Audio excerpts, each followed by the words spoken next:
Arthritis एक condition है, इसमें एक या एक से अधिक जॉइंट की स्वेलिंग और टेंडरनेस होती है। अर्थराइटिस का मेन सिम्टम होता है जॉइंट में पेन होना और स्टिफनेस होना या टेंडरनेस होना, और यह मेनली वर्स हो जाता है या बढ़ जाता है एज के साथ। और most common type of arthritis होते हैं ऑस्टियोआर्थराइटिस, रूमेटॉइड अर्थराइटिस और गाउट। ऑस्टियोआर्थराइटिस में कार्टिलेज का ब्रेकडाउन हो जाता है, और रूमेटॉइड अर्थराइटिस में यह एक डिसीज है जिसमें इम्यून सिस्टम अटैक करता है जॉइंट को। और गाउट भी एक कंडीशन है जिसमें ब्लड में यूरिक एसिड का अमाउंट बढ़ जाता है, और ट्रीटमेंट हमारा वेरी करता है और डिपेंड करता है टाइप ऑफ अर्थराइटिस पर। ट्रीटमेंट का मेन जो पर्पस होता है वो पेन को कम करना होता है और क्वालिटी ऑफ लाइफ को इम्प्रूव करना होता है। अगर टाइप्स की बात करें अर्थराइटिस की, तो ये है osteoarthritis, rheumatoid arthritis, juvenile arthritis, septic arthritis, psoriatic arthritis, gout, thumb arthritis etcetera.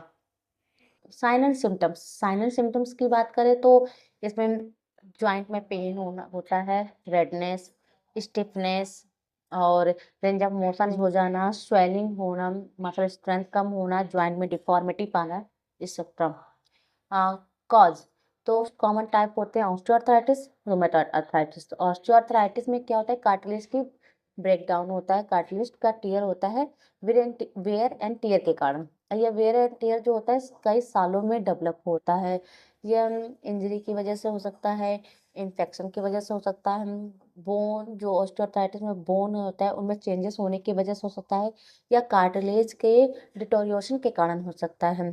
जो कनेक्टिव टिश्यू होता है अगर वो सिवियरली डैमेज हो जाए तो वहाँ जो जॉइंट्स होते हैं वो इन्फ्लेम्ड हो जाते हैं और स्वेल कर जाते हैं। और रूमेटॉइड अर्थराइटिस में क्या होता है, रूमेटॉइड अर्थराइटिस में जो इम्यून सिस्टम होता है वो अटैक करता है जॉइंट लाइनिंग को, मतलब साइनोवियल मेम्ब्रेन को, जिसके कारण जो वहाँ की साइनोवियल मेम्ब्रेन होती है वो स्वेल कर जाती है और इन्फ्लेम्ड हो जाती है। और ये जो डिसीज होता है इसमें जॉइंट के बीच बोन्स और कार्टिलेज जो होते हैं उनको अफेक्ट करता है। ये बात करें रिस्क फैक्टर की तो इसमें फैमिली हिस्ट्री आती है, प्रीवियस फॉल की हिस्ट्री हो सकती है, एज, सेक्स। जो वुमेन्स होते हैं उनमें रूमेटॉइड अर्थराइटिस बहुत कॉमन होता है, जबकि मेल में गाउट कॉमन होता है। अगर पेशेंट ओबीज है तो उनमें भी अर्थराइटिस होने के चांसेस ज़्यादा होते हैं।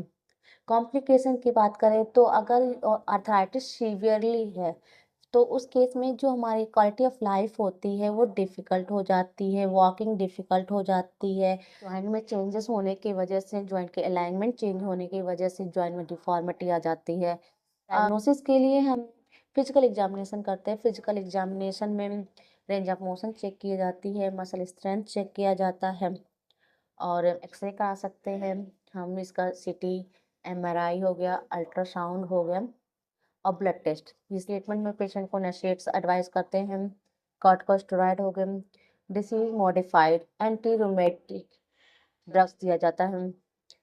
फिजिकल थेरेपी में पेन को कम करने के लिए टेंस अप्लाई करते हैं, एसडब्ल्यूडी अप्लाई करते हैं, डीप हीट अप्लाई करते हैं। इन्फ्लामेशन को कम करने के लिए अल्ट्रासाउंड अप्लाई किया जाता है, आईआरआर अप्लाई किया जाता है, और रेंज ऑफ मोशन को इम्प्रूव किया जाता है, मसल स्ट्रेंथ को इम्प्रूव किया जाता है। रेंज ऑफ मोशन इम्प्रूव करने के लिए various type of mobilization techniques use की जाती है।